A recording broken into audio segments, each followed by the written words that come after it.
Hi, I'm Pickles. In this video, I'm gonna share with you my money saving tips. Okay, so let's jump right on it. Number one is very critical. You'd have to have a goal in mind. So you have to set a goal for yourself on what you're working towards to.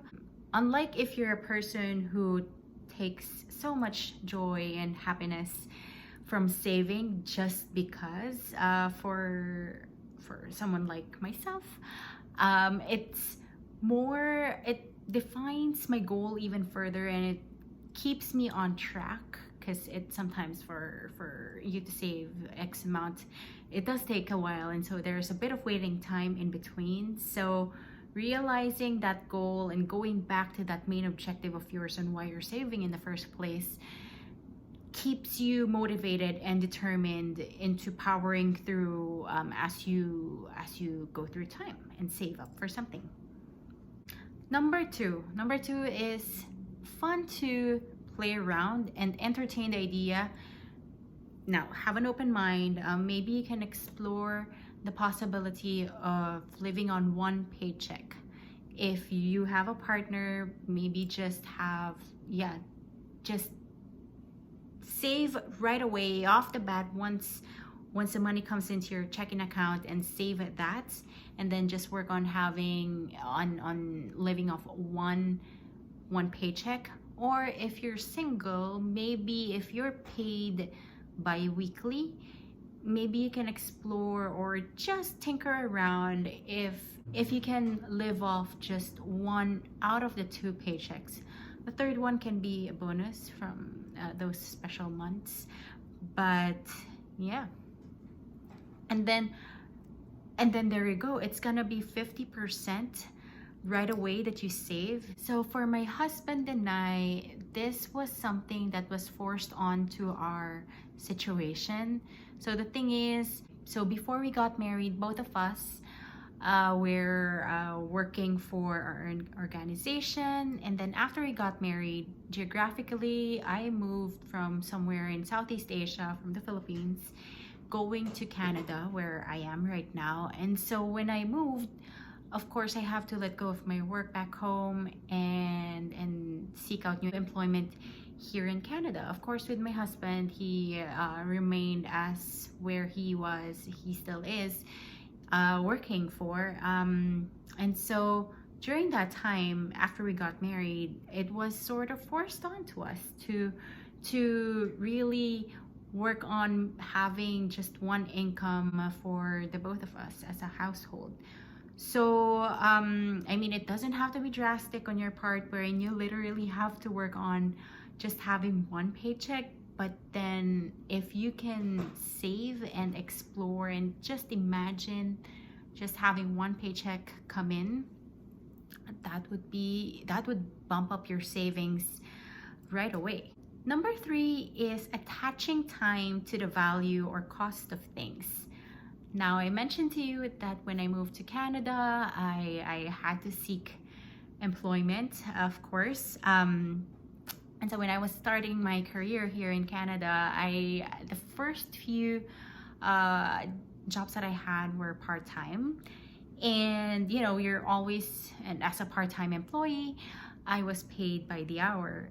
And so I was salaried for like the longest time when I was working full-time. And so becoming a part-time employee and then being paid by the hour, it translated the cost of things for me, and translating it to time. Let's say I go out for lunch, and then I have, I don't know, in the restaurant, let's say I have a salad and a drink, a bit of an appetizer, and then let's say the cost of my meal is $20. If I was paid $20 per hour, you know, I reflect to myself, was this meal worth 1 hour of me working? Or, you know what I mean? Or like, for example, if you see a top, it's about $20. You'd have to ask yourself, is this top worth me working for an hour for this top If the answer is yes and it brings you so much joy and happiness no money can ever give to you, by all means purchase it. But if the answer is like, I'm not sure, maybe it's not worth it in the first place. So yeah, seeing costs or fees and translating it into time, or work, that would sort of redefine how you value items when you go out shopping. Number 4 is all about revisiting your budget. Now, I mean, you can cut here and there $1 or $2 if, let's say, you're purchasing a food item on sale versus not, and you'll get more savings. But then, so I mean, I'm sure you're doing that. You're always opting for something more economical given a choice. But attacking the bigger ticket items, bigger items such as your shelter, is it something that you can explore, maybe downsizing or renting out the room? So shelter, transportation, let's say if you have a second car, maybe you can let go of that second car. Or is public transportation very accessible to your area?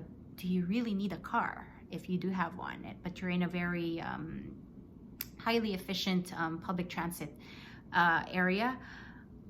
Maybe you can explore the idea of letting go of a car. If you do need one, you can rent, let's say over the weekend.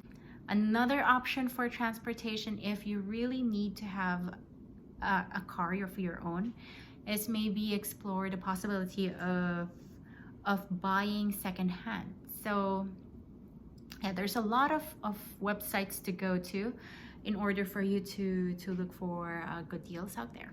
A big bucket for expenses would be food. So key part here is really meal plan. It's really up to you. You don't have to scrimp on every single thing. There might be things that you value when you eat, especially now that a lot of people are working from home, and really seldom go out and eat because it is difficult to dine out these days. I understand if you're opting for nicer cuts of meat or nicer ingredients, but the key thing mainly is to meal plan and make sure you don't waste food and use up all the ingredients, all the protein, all the vegetables that you have. I am also guilty of sometimes having food items go bad, but then as much as possible I try to consume them and really integrate them to our meal plan as much as I can. Number 5, last but definitely not the least, you'll hear this and I'm sure multiple other videos, is about setting a budget.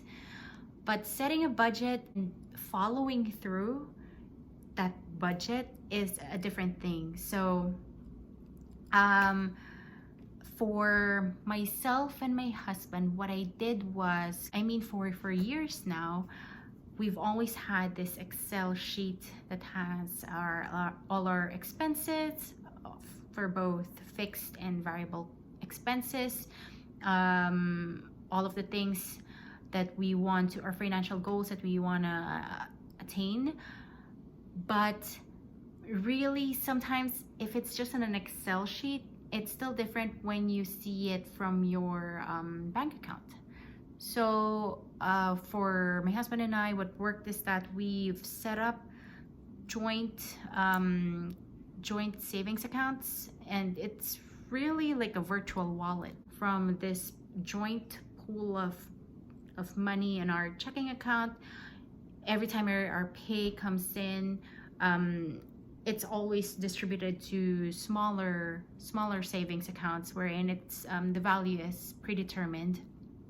So things for, let's say, travel, things for our business, let's say, our for family in the future, all of those things that we want to save up for are redistributed. And so we're trying to automate as much as we can so that out of sight, out of mind, out of consideration when spending. So that's one of our baby steps into following through with our budget. So yes, so key point there is that setting up a budget is a great first step, but revisiting the budget from time to time and gauge how much you are saving based on your original set budget is another great piece or other half into making your budget work for you. And then feel free to, of course, adjust it as time goes by, and then you can maybe let go in some areas, or maybe you have to cut in some areas. Yeah, those are pretty much it. For my husband and I, we're trying to aim to save about 50% of our take-home pay, and these are the things that we basically do. I hope this motivates you on saving something that you might have not thought of saving from before. And yeah, I hope you find this video insightful for your situation. Please leave a comment down below how else you save, especially for this year, for 2021. Please subscribe to my channel for more videos like this. Thanks for watching. Bye.